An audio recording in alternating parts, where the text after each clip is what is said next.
All right, we are ready to go. Okay, am I looking at the camera? Yeah, look at the camera, look at us, look wherever Okay, you wherever. want. Okay, Yeah, cool. just Because don't I stare at the camera. I can't actually. I mean, I see the camera here, but I don't know where to look exactly. But Yeah. whatever. Anyway. Yeah, just whatever's natural. Yeah. Okay, so first off, an introduction. Who are you? Where are you from? And like, what are you doing now? Okay, so I am from Lebanon, and when I was 18, I went to the States, and I lived there for 9 years, and then I left the States about 5 years ago to go on a volunteer journey, and I've been traveling in Asia mostly. I did Laos and Myanmar and Cambodia and Malaysia and Thailand. Fell in love with Thailand, stayed there for 3 years in the north in the villages teaching English. Taught at 11 schools in 11 villages over the 3 years.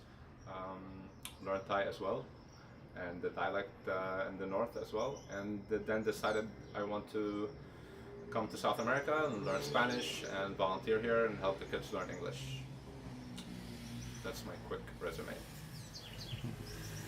Okay, so you've been doing volunteer work, as you say. Describe your volunteer work, whether it's talking with, children, helping them learn a different language, or any other type of volunteer work, and why you volunteer. Okay. I've been mostly teaching English. That's what I've been doing.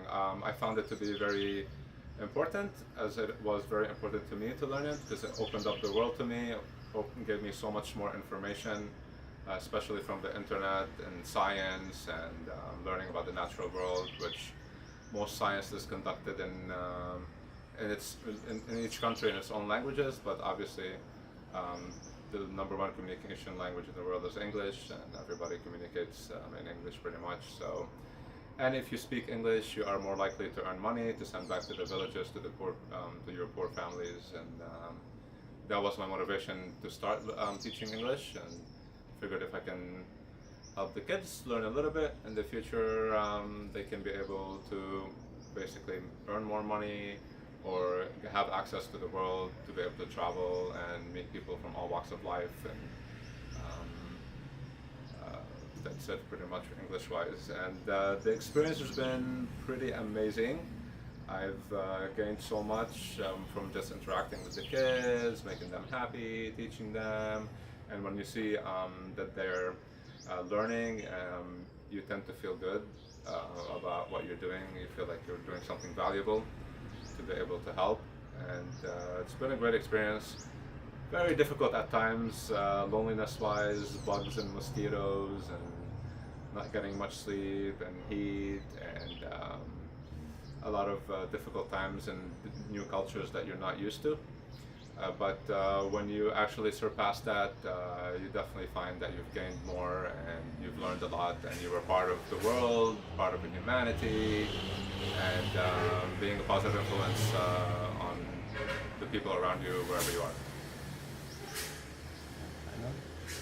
You said working with kids. How is working with kids? Like what ages? Oh, I've worked with kids from all ages, like from 7 years old, pretty much. I've worked with the little ones as well, but then after a while I figured I can't, because when you have a language barrier with the little kids, it's very difficult to control them. And they only want to play with you because you're a foreigner. So they want to play with you, and I'm very playful, so I would waste time playing with them as well. So yeah, 7-year-olds to about 18-year-old and adults, and I've taught teachers as well, so I can help them learn the language so they can teach their students. Did a little bit of everything. My favorite age to teach is between 10 and 12. I find the kids to be not babies anymore, but not teenagers, and we all know, like, teenager age, they're a little bit rough to teach, and kids are a little bit rough to teach. So yeah, between 10 and 12 is a great age to teach the kids. And do you think that it is beneficial for people of different countries to learn English? I mean, I'm sure you think it's beneficial, but what do you think of English becoming a universal language?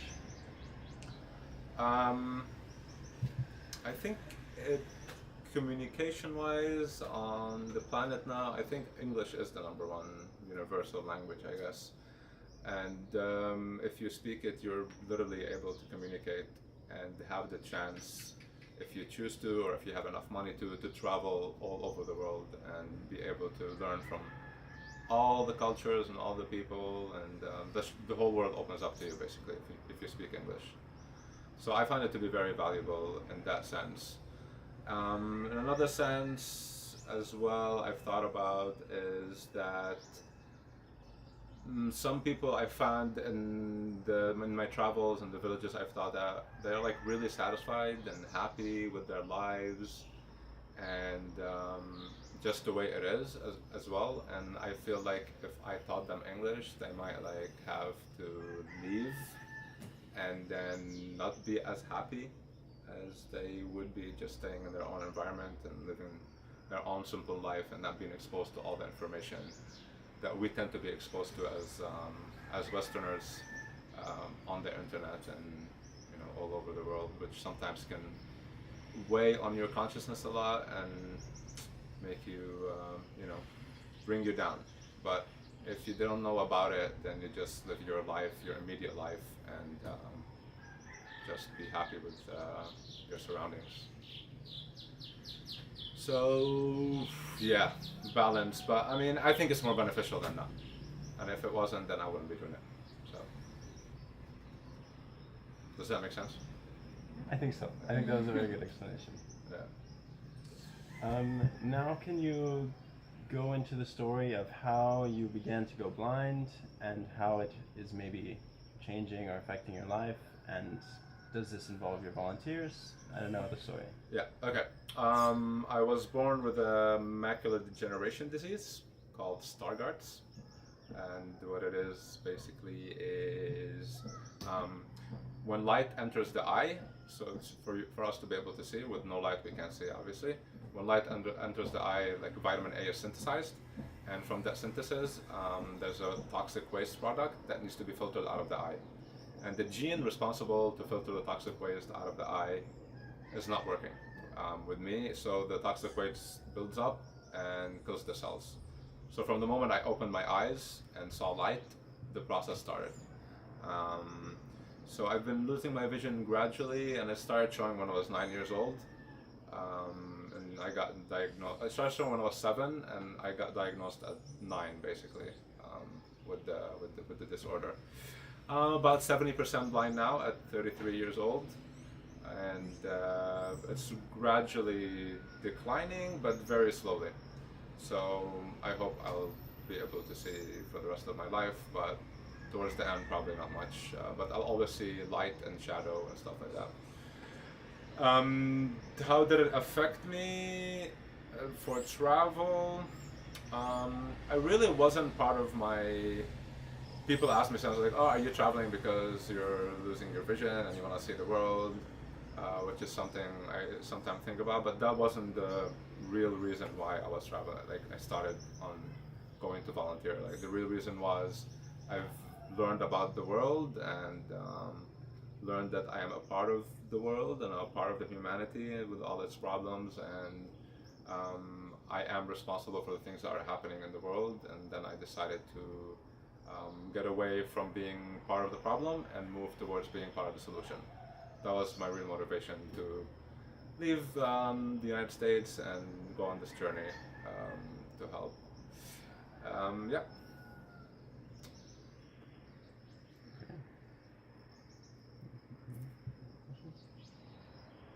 Yeah, besides teaching English, how do you think you influence your kids, your students? Okay. Besides teaching English, just giving them a good sense of why. Okay, I'm sorry again. Basically, I would say that having them exposed to somebody from another culture is really helps them, and giving them a good example of somebody from another culture helps them to open up their minds a little bit and accept that they should learn English to be able to communicate with these people. And I always try to be a good example in general, going into a community, into a culture, because I'm an outsider and I have to represent for outsiders. So we won't be feared, because a lot of people, I found in Asia, a lot of people like were actually scared to speak with foreigners because they're not used to them. So when you give them a good example, then they're not afraid anymore, and they're open up, and they can benefit from the experience of speaking with a foreigner. Because most of us that travel have been to a lot of places and have a lot of experiences, so we're able to offer a lot to the people and to the kids.